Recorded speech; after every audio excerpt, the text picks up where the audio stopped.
Foundations of Amateur Radio. Recently, I illustrated the diversity of our community by highlighting social media posts made to a single community over a 24-hour period, each reflecting a different aspect of our community. It occurred to me that although those things are amateur radio, some more obviously than others, there's a whole other side of the community that isn't amateur radio. Look at radio astronomy, for example.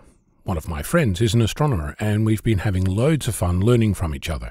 I'm getting exposed to concepts like Fourier transforms, interferometry, sampling, and plenty of the mathematical concepts that underlie my interest in amateur radio. Then there's things like physics. While I've always been interested, long before I met my physics teacher in high school who helped me kick off a career in computing, I've been playing with light bulbs, batteries, disassembling old hardware like the valve radio that I was given when I was about 12 or so. There's the continued curiosity about audio. I've been making mixtapes since I was 9, and that has blossomed into an ongoing interest in audio production, some of which is reflected in my weekly podcast and fueled by my hearing loss. My interests outside amateur radio have always been wide and varied.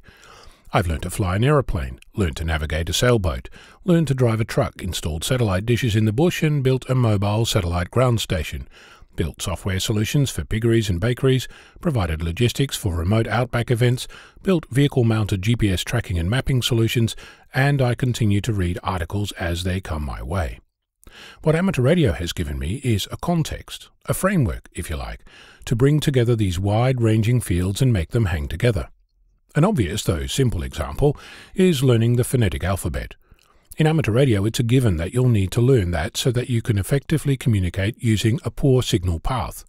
But my phonetic learning predates my amateur radio exposure by at least a dozen years. In order to pass my aviation radio certificate, I was required to learn the phonetic alphabet before I was allowed to use the radio. It's only a small example, but it's illustrative on how, for me at least, amateur radio is the glue that binds it all together. It happens at other levels too.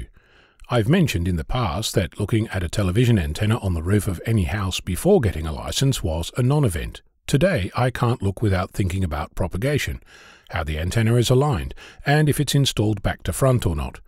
Once you know a thing, it's hard to unsee or unlearn the background of it. The same happens when I spot an antenna in the wild, stuck to a lamppost or bolted to a random roadside cabinet.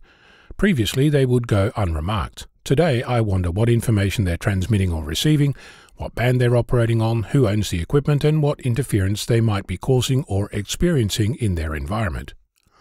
I have a growing interest in computer-controlled manufacturing like 3D printing, laser engraving, and CNC, and spend some of the available time in the day learning about how that works, how to improve things, and I wonder about how the speed of communications between the various components create an RF field of some sort, and what that does to other components and circuits.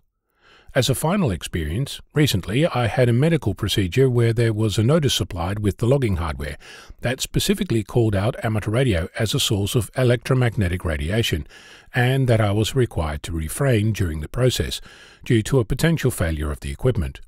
If anything, for the first time in a long time, I felt that there was a visible link between my hobby and the rest of the community, since that notice was given to every single person, not just the radio amateurs.